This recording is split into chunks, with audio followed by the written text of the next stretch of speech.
에베소서 2장 11절에서 22절의 말씀을 다 함께 봉독하시겠습니다. 그러므로 생각하라. 너희는 그때에 육체로는 이방인이요 손으로 육체에 행한 할례를 받은 무리라 칭하는 자들로부터 할례를 받지 않은 무리라 칭함을 받는 자들이라. 그때에 너희는 그리스도 밖에 있었고 이스라엘 나라 밖의 사람이라. 약속의 언약들에 대하여는 외인이요 세상에서 소망이 없고 하나님도 없는 자이더니 이제는 전에 멀리 있던 너희가 그리스도 예수 안에서 그리스도의 피로 가까워졌느니라. 그는 우리의 화평이신지라. 둘로 하나를 만드사 원수된 것 곧 중간에 막힌 담을 자기 육체로 하시고 법조문으로 된 계명의 율법을 폐하셨으니 이는 이 둘로 자기 안에서 한 세 사람을 지어 화평하게 하시고 또 십자가로 이 둘을 한 몸으로 하나님과 화목하게 하려 하심이라. 원수된 것을 십자가로 소멸하시고 또 오셔서 먼 데 있는 너희에게 평안을 전하시고 가까운 데 있는 자들에게 평안을 전하셨으니 이는 그로 말미암아 우리 둘이 한 성령 안에서 아버지께 나아감을 얻게 하려 하심이라. 그러므로 이제부터 너희는 외인도 아니요 나그네도 아니요 오직 성도들과 동일한 시민이요 하나님의 권속이라. 너희는 사도들과 선지자들의 터 위에 세우심을 입은 자라. 그리스도 예수께서 친히 모퉁이 돌이 되셨느니라. 그의 안에서 건물마다 서로 연결하여 주 안에서 성전이 되어가고 너희도 성령 안에서 하나님이 거하실 처소가 되기 위하여 그리스도 예수 안에서 함께 지어져 가느니라. 아멘. 인사합니다. 하나님이 우리를 사랑하십니다. 인사하겠습니다. 한 번 더 인사합니다. 하나님의 사랑은 참 깊고 넓습니다. 인사하겠습니다. 예수님 안에서 좋은 일이 있습니다. 다시 한번 인사합니다. 오늘 찬양대 찬양을 들으면서 숙연해지고 감사하고 깊어지고 이제야 알겠다. 이제야 고백한다. 얼마 전에 새벽 예배를 드릴 때 어느 목사님이 그 예를 들더라고요. 어떤 드라마가 있는데 폭삭 소가수단가 그런 드라마가 있는데 거기 주인공이 애를 낳았대요. 애를 낳을 때 얼마나 고생을 했겠어요. 정말 고생을 하고 애를 낳았는데 애를 낳은 다음에 바로 어떤 걸 했느냐, 엄마한테 전화를 했대요. 그래서 막 펑펑 울면서 전화를 했다는 거예요. 엄마가 애를 낳을 때 얼마나 아팠는지 이제 알겠다고. 나를 낳을 때 얼마나 엄마가 고생했는지 이제 알겠다고. 내가 지금 그렇게 애써서 고생해서 아프고 애를 낳아 보니까 저는 엄마가 나를 애 낳을 때 나를 얼마나 아프고 그렇게 힘들게 해서 나는 이제야 알겠다. 이제야 깨달겠다. 그렇게 저는 보지 못했는데 목사님이 그렇게 인용을 하는, 새벽 예배 때 인용하는 걸 봤어요. 이제야 알겠다. 이제야 고백한다. 참 아름다운 말이 아닐 수 없습니다. 오늘 말씀도 비슷한 말씀인데 따라합니다. 함께 지어져 가느니라. 이런 제목인데요. 인생과 사람을 분류하는 여러 가지 분류 기준이 있고 분류하는 방법이 있고 사람이 있는데, 신약 성경을 보면, 그러니까 신약 성경 복음서와 사도행전과 이 서신서를 기준으로 해서 볼 때 보통 사람을 세 가지로 분류를 합니다. 분류하는 기준에 따라 사람에 따라 다르겠지만 어쨌든 이 복음서와 사도행전과 그리고 이 우리 서신서를 통해서 이 세 가지로 분류를 할 수 있다고 성경은 사람들을 말하는데, 첫째는 뭐냐면은 거듭난 사람이죠. 거듭난 사람. 하나님을 알고 예수 그리스도를 알고 나를 알므로 인생의 목적을 압니다. 인생의 목적, 삶의 의미를 압니다. 구원받은 사람. 그래서 고통도 있고 어려움도 있고 두려움도 있지만은 의미를 알기 때문에, 고통의 의미를 알고 두려움의 의미를 알고 승리를 알기 때문에, 이 장차 나타날 영광을 알기 때문에 이 모든 것들을 의미를 가지고 생각하고 살아가고 기쁨으로 받아들이는, 그런 인생이 그런 사람이 있다. 첫 번째 분류고, 반대는 두 번째는 그 반대죠. 반대. 전혀 인생의 의미를 깨닫지 못해요.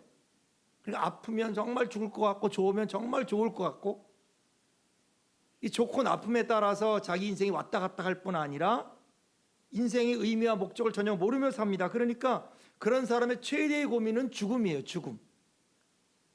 하나님을 거부하고 영혼을 모르기 때문에 죽고 난 이후에 자기가 갈 곳이 없어요. 그러니까 죽기 전에 발버둥을 치죠. 지난번에 어떤 분이 얘기했지만, 여러분 염을 해보면 죽은 사람이 똑같지 않아요. 제가 전도사님 때 우리 여의도 순복음교회는 이 장례를 담당하는 장로님들이 계셨어요. 장례 의례부라고 있었는데, 그 장로님들이 가끔 전도사님들을 보면 이제 우리한테 염을 하는 걸 보여주세요. 그래서 이렇게 말해요. 전도사님, 사람이 보세요. 한번 만져보세요. 시체 만지는 게 처음에는 익숙하지 않지만 살아있는 사람이 문제지 죽은 사람은 뭐 문제 없잖아요. 한두 번, 두 번 해보니까 알겠더라고요. 죽은 사람은 팔을 안 꺾어요. 톡톡톡 치면요, 살아있는 사람은 이렇게 구부러져요. 그래서 수의를 입혀요. 죽었는데, 생명이 끊어졌는데 아직 온기가 남아있는 것 같고 아직 생기가 남아있는 것처럼 몸이 반응을 해요. 몸이. 참 신비롭죠. 그러니까 죽은 그 사람도 그 사람의 인생을 설명을 해요. 죽은 시체가 그 사람의 인생을 설명을 합니다. 그러니까 죽음 이후에 불안한 거예요. 죽은 것을 불안해하니까 안 죽으려고 하고 애쓰니까 시체가 얼마나 딱딱한지 꺾어야 돼요. 꺾어야 돼요.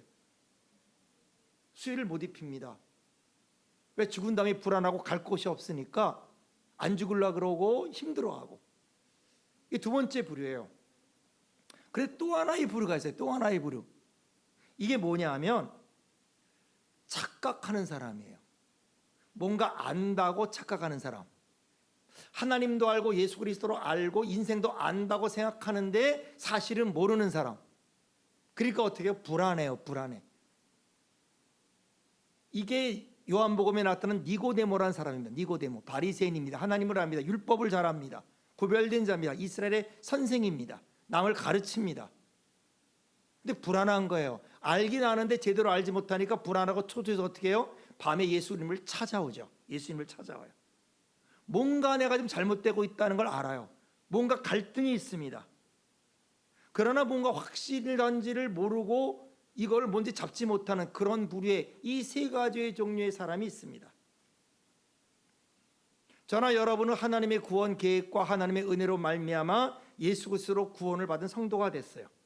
정말 놀라운 은혜고 신령한 축복입니다. 이것을 사도 바울은 찬양했고 우리도 찬양을 합니다. 그런데 이제 문제는 뭐냐면 이걸 자칫 잘못하면 이런 놀라운 하나님의 은혜를 받고 하나님의 섭리를 받았는데 이것을 모든 것을 내 개인의 문제로만 보는 거예요. 내 개인의 문제로만. 내 개인의 것으로만 보는 거예요. 그래서 구원도 그렇고 모든 것을 나와 주님과로만 보다 보니까 구원을 착각하고 은혜를 착각하는 거예요. 여러분, 구원에는 하나님의 계획과 뜻이 있어요. 이건 내 개인에만 문제가 아닙니다. 내가 은혜를 받으면 내가 깨닫게 되는데 뭐를 알게 되느냐? 다른 믿음의 형제들을 알게 돼요. 믿음의 형제들. 그 믿음의 형제들과 함께 연합된 관계를 깨닫게 연합된. 여러분, 사도 바울이 길을 가다가 예수님 만났단 말이죠.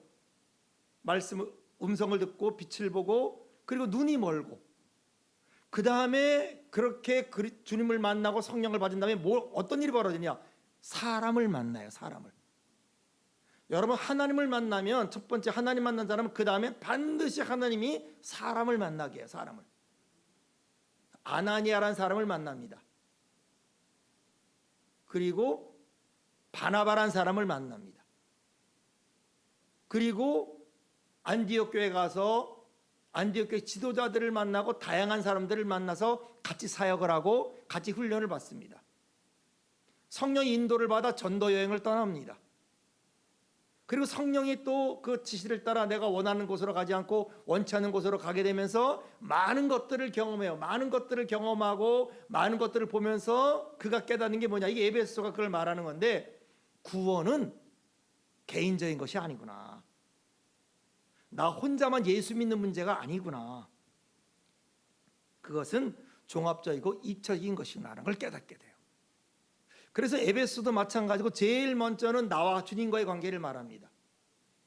하나님이 택함 받았다. 예수님으로부터 대속을 받았다. 성령의 인침을 받았다. 신령한 은혜를 받았다. 하나님의 자녀로 흠이 없고 부족함이 없게 하려고 하나님이 택했다. 이렇게 나와 그리스도의 관계, 나의 구원을 말한 다음에 이제 오늘부터는, 이제 앞으로는 뭐를 말하냐면은 성도들과의 연합, 나와 믿는 사람들의 관계의 연합, 같이 믿게 된 사람들과의 관계를 드디어 말해요. 이게 여러분 에베소서예요. 이게 에베소. 이것을 설명하기 전에 제일 먼저 뭐를 말하냐면은 연합되기 전에 우리의 모습이 어땠는가를 다시 한번 상기시킵니다. 이게 11절로 12절인데 성경은 이렇게 말합니다. 그러므로 생각하라. 너희는 그때 육체로는 이방인이요 손으로 육체를 행한 할례 받은 무리라 칭하는 자들로부터 할례를 받지 않는 무리라 칭함을 받은 자들이라. 그때 너희는 그리스도 밖에 있었고 이스라엘 나라 밖에 사람이라. 약속의 언약들에 대하여는 외인이요 세상에서 소망이 없고 하나님도 없는 자이더니 생각하라, 기억하라 이 말입니다. 회상하라 그런 말이에요. 왜냐하면 구원은 항상 현재지만 과거로부터예요. 과거로부터. 사람은 이 올챙이적 시절을 잘 생각하지 못하고 잊어버립니다. 내가 구원을 보고 하나님의 자녀가 되면 우리가 착각할 수 있어요. 내가 하얀 옷 입은 사람으로 착각할 수 있어요. 내가 죄가 없는 사람으로 착각할 수 있어요. 처음부터 은이요 나는 괜찮은 사람인 줄로 착각할 수 있어요. 아닙니다, 여러분. 우리는 죄인이었어요. 죄와 허물로 죽은 자였어요. 본질상 진노의 자녀였어요. 사형 선고를 받은 사람이었어요. 그러니까 저나 여러분이 예수 믿고 성령 받고 우리가 신앙생활을 한 지 오래됐어도 우리 안에는 끊임없는 욕심, 끊임없는 시기, 끊임없이 잘못된 것들이 내 안에 꿈틀거리고 있는 것을 발견하는 거예요. 고백하는 거예요. 이것이 하나님의 은혜로 대속의 피로 감싸진 거예요. 감싸지고 감추어진 거예요. 나의 본래가 그런 게 아니라는 말씀입니다. 더러운 것을 흰 보자기로 감싸줬어요. 내게 흰 옷을 입혔어요. 여러분, 내가 흰 옷을 입었다고 내가 흰 게 아닙니다, 여러분. 내가 흰 옷 입었다고 내가 하얀 존재가 아니에요. 옷이 벗겨지면 내가 어디에 더러운 게 드러나는 거예요. 보자기가 찢어지면 그 속에 있는 그 더럽고 추악한 것들이 나올 수밖에 없는 존재입니다. 그것이 감춰지고 싸매지고 그리고 씻어지고, 이것이 구원이다 말이에요. 이것이. 그러니까 내가 하얀 줄로 착각하면 곤란한 겁니다. 우리의 본질을 기억하라. 우리의 본질을 잊지 말아라. 거기서부터 구원이 있고 기쁨이 있고 감격이 있습니다. 이 5가지 본질을 다시 한번 리마인드 시켜줘요. 첫째는 우리는 이방인이었다. 그리스도와 떨어진 상태였다. 그리스도 밖에 있는 자였다. 두 번째는 이스라엘이 아니다. 택한 백성들이 아니다. 천국의 시민권이 아니었다. 그러므로 외인이고 이방인이고 외국인이었다. 그렇기 때문에 우리는 메시아에 대한 소망이 없는 사람이었다. 메시아에 대한 희망이 없는 사람이었다. 그리고 하나님이 없는 무신론 자였다. 왜 이걸 강조합니까? 어떤 분은 그래요. 아니, 하나님이 구원했으면 됐지 왜 계속해서 자꾸 과거를 생각하라고 합니까? 라고 말하지만은 그 이유는 뭐냐? 많은 경우 우리가 착각하기 때문에 그래요. 본질을 착각하는 거예요. 망각해요. 이게 이스라엘 백성인 거예요. 수요가 많아서 택함 받은 게 아닙니다. 잘해서 택함 받는 게 아닙니다. 하나님의 은혜로 택함 받았는데 착각하는 거예요. 다른 사람을 무시합니다. 다른 사람을 함부로 하는 거예요.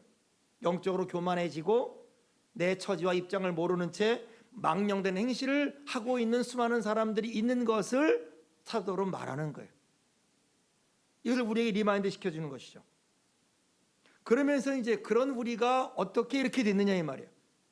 그렇게 과거에 그랬던 우리가 어떻게 이렇게 그리스도에게 접붙임을 대고 하나님의 은혜로 깨끗하고 흰 옷을 입게 됐느냐, 이 13절에 이렇게 말합니다. 이제는 전에 멀리 있던 너희가 그리스도 예수 안에서 그리스도의 피로 가까워졌다. 항상 우리가 잊지 말아야 돼요, 여러분. 예수님 안에서 우리가 바뀐 거예요. 그러니까 우리가 그리스도 안에 있어야 돼요. 그리스도 밖에 있으면 우리는 외인입니다. 그리스도 밖에 있으면 망하는 거예요. 항상 저와 여러분은 그리스도 안에 있어야 됩니다. 그리고 그리스도의 피로 됐다. 그분의 피로 됐다. 그래서 여러분 아무리 악한 환경에 있어도 하나님의 사람은 하나님의 사람인 거예요. 아무리 악한 환경에 있어도 내 안에 있는 성령은 그 안에 있는 성령을 알아봐요. 내 안에 있는 그리스도는 그 안에 있는 그리스도를 알아봐요. 그래서 여러분 그렇게 민족이 다르고 혈통이 달라도요. 제가 옛날에 터키를 가다가 국내선을 탔는데 국내선을 타다가 어떤 사람을 봤는데 어떤 사람 나한테 물어. 한국 사람이니까 갑자기 그 사람이 그런다. Are you Christian? Yes, I am. 얼마나 그 사람이 좋아하는지. 외국 사람이에요. 터키 사람이 아니에요. 다른 거 안 물어봐요. 한국 사람이 같으니까 나한테 어디서 왔냐? 한국에서 왔다 하더니 갑자기 그 사람이 그 비행기 안에서 Are you Christian? Yes, I'm Christian. 그 사람이 얼마나 좋아하는지. 민족이 뭐냐, 누구냐 이게 중요한 게 아니에요. 예수의 피로 가까워졌다. 예수의 피로 하나가 되었다. 그러니까 구원이라는 게 그런 겁니다. 예수님 안에서 시작됐고 예수의 피로 시작됐다. 이런 과정을 설명합니다. 그리고 이제 본격적으로 오늘 말하고자 하는 이 본론을 말하는데, 이렇게 우리가 먼데 있었고 그리스도와 관계가 없던 우리가 그리스도인이 되었다면, 하나님의 자녀가 되었다면 우리는 어떤 모습을 해야 되느냐, 어떤 모습을 하고 어떤 삶을 살아야 되느냐, 그리스도 안에 있는 사람은 어떤 모습을 하게 되느냐, 이게 말씀의 주제인데 오늘 14절로 18절에 이렇게 말합니다. 그는 우리의 화평이신지라 둘로 하나를 만드사 원수된 것 곧 중간에 막힌 담을 자기 육체로 허시고 법조문으로 된 계명의 율법을 피하셨으니 이는 둘로 자기 안에서 한 새 사람을 지어 화평하게 하시고 또 십자가로 이 둘을 한 몸으로 하나님과 화목하게 하려 하심이라. 원수된 것을 십자가로 소멸하시고 또 오셔서 먼데 있는 너희에게 평안을 전하시고 가까운 데 있는 자들에게 평안을 전하셨으니 이는 그로 말미암아 우리들이 한 성령 안에서 아버지께로 나아감을 얻게 하려 하심이라. 그는 화평이다. 그는 예수님은 화평이다. 그러므로 내 안에 예수 그리스도가 있다. 어떤 모습이 있느냐? 화평의 모습이 있어요. 화목하는 자가 되는 거예요. 예수님 안에서 갖게 되는 첫 번째 표시는 화평과 평화입니다. 둘로 하나를 만들었습니다. 중간에 막힌 담을 자기 육체로 허셨어요. 그래서 여러분 우리가 사도행전 9장을 보면 왜 지금 사도 바울이 이 말을 할 수 있느냐, 이게 여러분 성경에 나와요. 사도행전 9장을 보면은 사도 바울이 사울이라는 사람으로 있을 때 다메섹에 예수 믿는 사람을 잡아 죽이려 가다가 빛을 만나잖아요. 그 빛 앞에서 자기가 엎드려지고 소리를 들어서 엎드려지죠. 눈이 멀고 그래가지고 그가 직가라는 직가 스트리트에 그 유다라는 사람의 집에 가서 거하게 되는데, 그때 그에게 누가 찾아와요? 아나니아라는 사람이 찾아오죠. 아나니아라는 사람이 주님으로부터 음성을 듣고 너 직가라는 거리에 가서 너 거기 유다라는 사람의 집에 가면은 5사람 거기 사울이라는 사람이 있는데 그가 기도하는 사람이다. 가서 내 말을 전하라. 그래가지고 그 사람이 갑니다. 의아했지만은 가가지고 뭐라 그러냐면, 제일 먼저 사울을 방문해서 뭐라 그러냐면 이것이 사도행전 9장 17절에 있어요. 그러니까 사도 바울이 예수를 믿고 처음 들은 소리예요. 사도 바울이 예수 그리스도를 믿고 예수 믿는 사람을 만나서 첫 들은 소리가 이건데, 사도행전 9장 17절에 이렇게 말합니다. 아나니아가 떠나 그 집에 들어가서 그에게 안수하여 이르되, 따라합시다. 형제 사울아, 형제 사울아. 예. 형제 사울아, 주 곧 내가 오는 길에 나타나던 예수께서 나를 보내어 너로 다시 보게 하고 성령으로 충만하게 하신다. 아나니아가 사울에게 말한 첫 번째 말이 형제 사울이에요. 여러분, 그는 그의 원수예요. 쪼꼬저까지 자기 예수 믿는 사람을 핍박하고 죽이던 그들의 원수예요. 수많은 예수 믿는 사람을 죽였고 수많은 예수 믿는 형제를 괴롭혔고, 그리고 그 예수 믿는 사람을 잡으려고 여기 온 사람이에요. 그런데 예수님이 자기를 구원해 준 것처럼 사울을 택하고 구원해 줬다라는 걸 알자마자 어떻게 해요? 자기의 감정을 바꾸고 형제 사울아 그럽니다. 형제 사울아. 하나님의 은혜로 그가 믿음으로 자녀가 되었을 때 그는 그를 그의 몸의 지체로 인정해요. 여러분, 이것이 사울이 회심한 후에 그리스도인의 입을 통해 들은 첫 번째 말이었어요. 형제 사울아. 환영하는 말이에요. 그리스도의 지체가 된 것을 환영하는 말이에요. 원수로 대해야 될 그 자신을 형제라고 대했을 때 사도 바울이 얼마나 놀랬겠어요? 얼마나 기이했겠어요? 얼마나 감동이 됐겠어요? 여러분, 형제라는 말이 우리에게는 큰 권위가 없지 모르는 이스라엘은 아니에요. 유대인이 형제를 아무나 형제라 안 그래요. 피부치란 말이에요. 내 살부치라 그런 말이에요. 내 아버지와 똑같은 아버지를 가진 사람만 형제라 그래요. 아무나 형제라 그러지 않아요. 그러니까 지금까지는 원수였어요. 핍박자였어요. 그런데 그에게 주의 은혜가 임했어요. 그에게 주의 은혜가 임해서 하나님의 사람이 됐다는 걸 알자마자 즉시 뭐라고 부르냐? 너 우리를 핍박했지가 아니에요. 사랑하는 형제요. 예수님이 부활한 후에 제자들을 찾아가잖아요. 갈릴리는 제자를 찾아가잖아요. 베드로를 만나잖아요. 베드로에게 형제 한 말이 뭡니까? 너는 지금 나를 사랑하느냐? 이렇게 물어요. 그러니까 사랑이 뭐냐? 사랑은 과거를 묻는 게 아니라 그랬죠. 아가페스메 시몬의 요한네, 시몬의 아들 요한아, 내가 지금 나를 사랑하고 있느냐? 옛날에 어떤 걸 묻는 게 아닙니다. 과거에 어떤 걸 묻는 게 아닙니다. 사랑은 현재를 묻는 거예요. 현재를 묻는 거. 이때 사도 사울은 그리스도의 복음이 뭔지를 깨달아요. 예수 그리스도를 믿는 자의 모습이 무엇인가를 깨달아요. 여러분, 그는 똑똑한 사람 아닙니까? 그는 똑똑하기 때문에 이해력이 높은 사람이거든요. 복음이 이런 거구나. 하나님 나라는 이런 거구나. 하나님 믿고 예수 그리스도를 믿는 사람은 이런 모습이구나. 여러분, 이것을 지금 에베소서에서 반영하고 있는 거예요. 그냥 말하는 게 아니라. 왜냐하면 갈수록 이 세상은 그렇지 않거든요. 이 세상은 서로가 서로를 대적합니다. 적 아니면 동지입니다. 정당과 정당이 대적을 하고 지방과 지방이 대적을 하고 가난한 자와 부한 자가 대적하고 가진 자와 안 가진 자가 그리고 노와 사가 대립을 해요. 이거를 허물 수 있는 길이 뭘까요, 여러분? 이거를 허물 수 있는 길, 이것을 무너뜨리는 것은 애국이 아닙니다. 애국은 또 다른 갈등을 나타내고 애국은 또 다른 싸움을 나타낼 뿐입니다.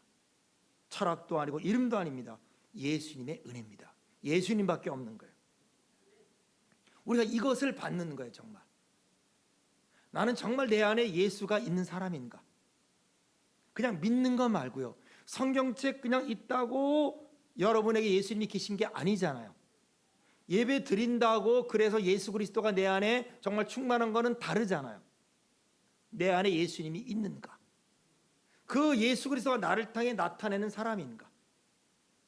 이제야 내가 정말 구원받은 사람으로의 모습을 가질 수 있는가? 처음에는 못 모르고 예수 믿고 그러다가 어느 순간부터 어떤 그 자매가 애를 낳으면서 엄마한테 전화하는 거예요. 엄마 이제 알겠다고. 이제야 내가 엄마가 나를 낳을 때 얼마나 고통스러운지 알겠다고. 그동안 내가 엄마 속썩이고 내가 엄마한테 이런 말 저런 말 했는데 애를 낳고 보니까 정말 내가 어떻게 태어났고 어떻게 엄마가 고생해서 나를 태어났는지 이제야 알겠다고 펑펑펑 울면서 전화했다는 거 아닙니까? 이제야 알겠다는 거 아니에요. 예수님이 내 안에 계실 때, 정말 예수님이 내 안에 나타날 때 우리 가운데 양극화가 사라지고 미움이 사라질 줄로 믿습니다. 이것이 예수 믿는 사람의 증거인 거예요. 먼 걸 허물고 그리고 원수된 것을 허물고 그리고 15절에 2장 15절에 보니까 법조 모델의 계명율법을 폐하고 새 사람을 지었다. 율법을 부인하는 게 아니에요. 율법으로 말미암은 장애물을 제거합니다. 율법을 완성해요. 우리가 복음서를 보면 예수님이 기적을 행할 때 많은 사람들이 예수님을 따르지만은 서민은 따르지만 그 당시에 교권자들, 그 당시에 있는 바리새인이나 서기관들은 예수님을 따르지 않았어요. 믿지 않았어요.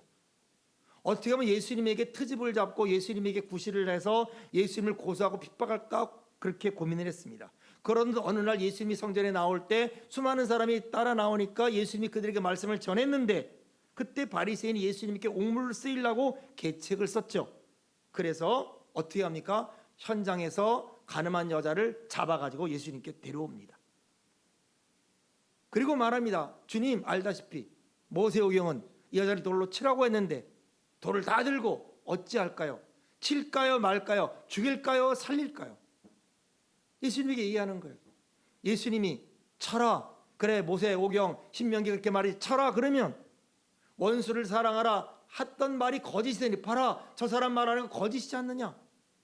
저 사람이 말로는 사랑이라고 말하면서 돌로 치라 하니 저 사람은 정말 거짓말쟁이라고 얘기할 것이요, 아니다, 용서해야 된다 라고 하면 저 사람은 오직 율법을 지키지 않고 하나님 말씀을 어기는 사람이요 라고 말할 거니, 이렇게 말해도 뭐라 그럴 것이요, 저렇게 말해도 뭐라 그럴 것이요, 이렇게 말해도 핍박을 받고 저렇게 말해도 처벌을 받는 그 순간에 예수님이 놀라운 말씀하죠.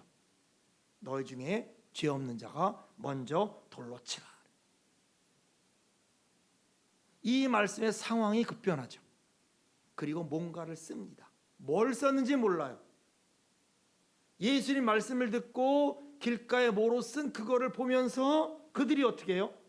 그들이 급변해서 물러가죠. 돌을 놓고 물러가요. 그 여자 곁에 아무도 안 남죠.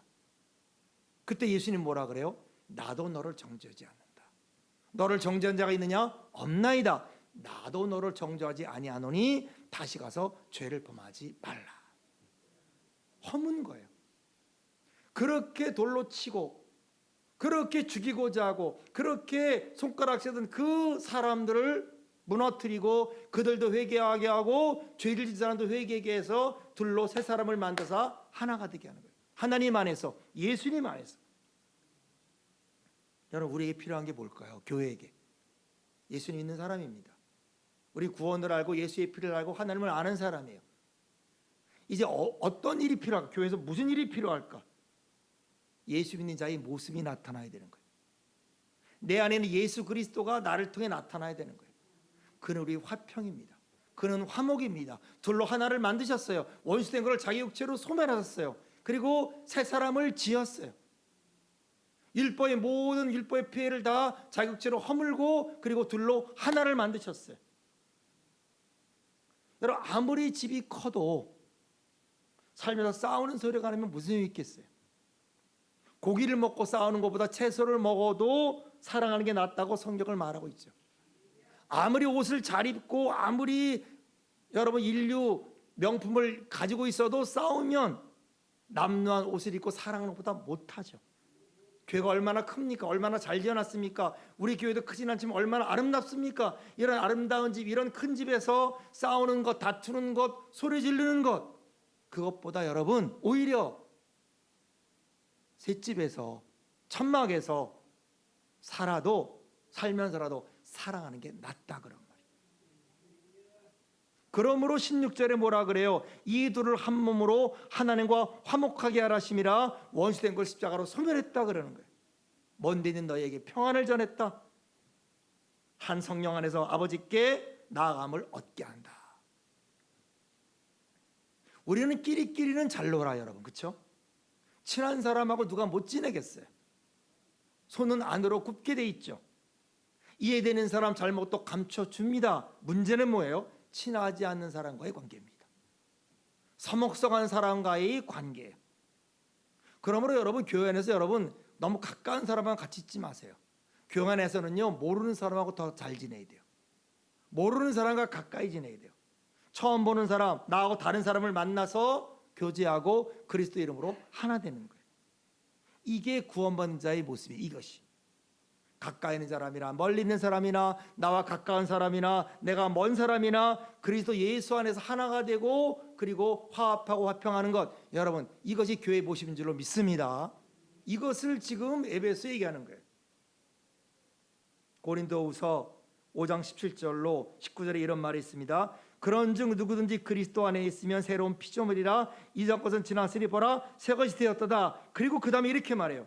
모든 것이 하나님께로 났으며 그가 그리스도로 말미암아 우리를 자기와 화목하게 하시고 우리에게 화목하게 하는 직분을 주셨으니 곧 하나님께서 그리스도 안에 계시사 세상을 자기와 화목하게 하시며 그들의 죄를 그들에게 돌리지 아니하시고 화목하게 하는 말씀을 우리에게 부탁했다. 자, 고린도후서에서 사도 바울이 고린도에게 편지하면서 우리가 그리스도 안에서 새로운 피조물이라 이전 것 지났으니 보라 새 것이 되었다라고 말하고 다음 말씀이 뭐예요?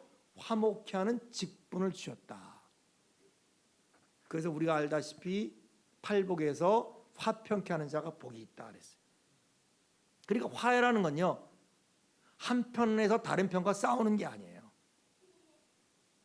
가난한 자 편에서 부자와 싸우는 게 기독교가 아니에요, 여러분. 가난한 자 부자 사이에 서서 이해시키고 화해시키는 것이 그리스도의 사역이에요. 이게 성령의 역사입니다. 그래서 18절에 뭐라 그랬어요? 둘이 한 성령 안에서 아버지께 나감을 얻게 하는 것이다. 이렇게 구원받는 성도에 대해서 21절 22절 이렇게 말합니다. 그의 안에서 건물마다 서로 연결하여 주 안에서 성전이 되어가고 너희도 성령 안에서 하나님의 거하실 처소가 되기 위하여 그리스도 예수 안에서 함께 지어져 가느니라. 사도 바울이 아나니아를 만나고 그 다음에 누구를 만납니까? 그 다음에 그 바나바를 만나잖아요.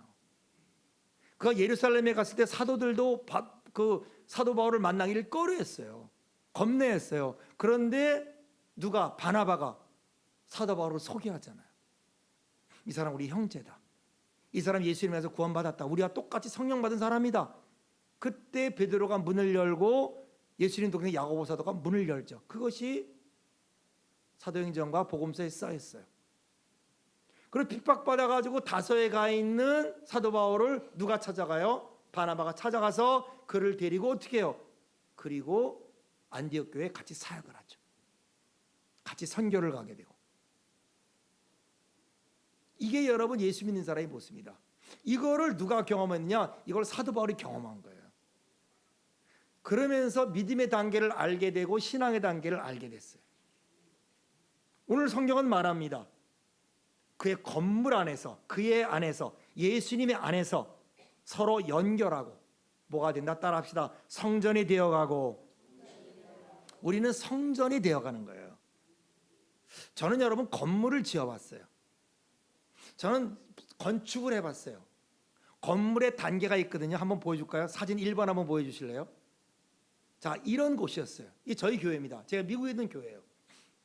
이런 곳이었어요. 교회 뒷뜰입니다. 완전히 나무가 있고 숲이 있었어요. 이런 모습으로였어요. 사진 2번 보여주십시오. 자, 털을 닦았어요.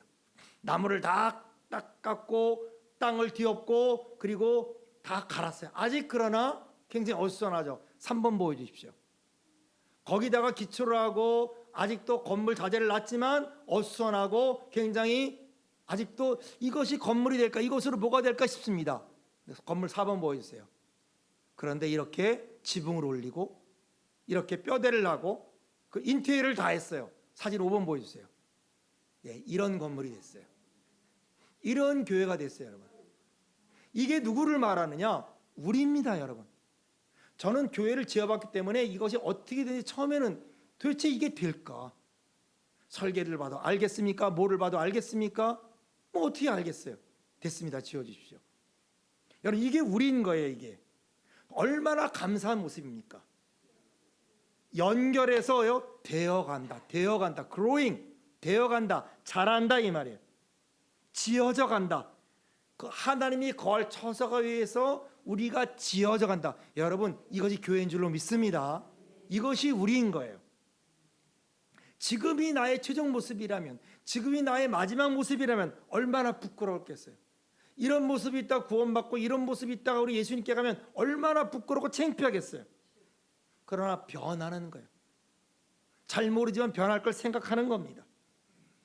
별거 보이고 복잡해지면은 그러나 기초를 닦고 건물이 세워지고 인테리어를 하고 전등을 달고 그리고 모든 게 완성됐을 때 얼마나 아름다워지는지. 여러분의 부족함을 너무 채찍질하지 말라는 거예요. 우리의 현실, 내 모습 그대로 내 부족한 모습을 가지고 좌절하라 절망하지 말라는 거예요. 계속해서 걸어가라는 거예요. 또 내가 부족한 것처럼 남의 부족함을 너무 힘들어하지 말고 남의 부족함에 대해서 너무 채찍질하고 너무 정죄하지 말라는 거예요. 남의 허물에 대해서 너무 야단치지 말라는 거예요. 문제는요, 짓다가 그만두는 게 문제예요. 가장 흉한 건물이 짓다가 그만둔 건물입니다. 가장 추한 모습이 예수님 믿다가 그만둔 모습이에요. 땀만 먹는 것, 스탑한 것. 그러나 아직 부족하더라도 여러분 뭐예요? 스탑하지 말라는 거예요. 주님 믿고 계속 성장해 나가라는 거예요. 일어나라는 거예요. 여러분 죄는 지어요. 여러분도 짓고 저도 져요. 내일 질 거예요. 저도 죄를 질 거예요. 여러분도 질 거예요. 안 지려고 해도 애써도 또 죄는 짓게 돼 있어요. 그래도 일어나라는 거예요. 회개하라는 거예요. 한 걸음 한 걸음 또 나가고 주님이 가는 그것까지 성장해 나라는 거예요. 우리 몸이 하나님이 거할 처소라 이 말이에요. 함께 지어져 가는 거예요. 얼마나 감사한 모습입니까? 얼마나 황송한 일입니까? 하나님 우리 입술을 통해 영광을 받으시고 우리 손을 통해 영광을 받으시고 우리 육체를 통해 영광을 받으시고 이것이 우리에게 주어지는 하나님의 구원의 완성이요 이것이 하나님이 우리에게 주는 선물인 줄로 믿습니다. 부족하다고 느끼십니까? 좌절하지 마십시오. 주님 바라보고 승리하기를 축원합니다. 걸어가시고 달려가시고 지어져 가시고 하나님 안에서 그런 아름다움이 완성되시길 주의 이름으로 축원합니다. 기도합니다. 하나님 아버지, 우린 다 부족한 사람이고 우리 자신을 바라보면 얼마나 추하고 얼마나 악한지 모릅니다. 그러나 그런 우리를 보혈의 피를 흘려주어서 씻어주시고 용서해주시고 흠도 없이 오늘도 우리를 이끌어주신 것을 감사합니다. 주님, 우리가 지어져 가고 있는 것을 믿습니다. 되어져 가고 있는 것을 믿고 감사합니다. 주님 바라보게 하여 주옵소서. 나를 바라보지 말고 부족한 그를 바라보지 말고 주님 바라보면서 주님 영상 이룰 때까지 서로 협력하고 손을 잡고 구원의 완성을 향해서 나가는 우리 모두 되게 하여 주옵소서. 우리를 붙들어 주옵소서. 예수님의 이름으로 감사하며 기도합나이다. 아멘.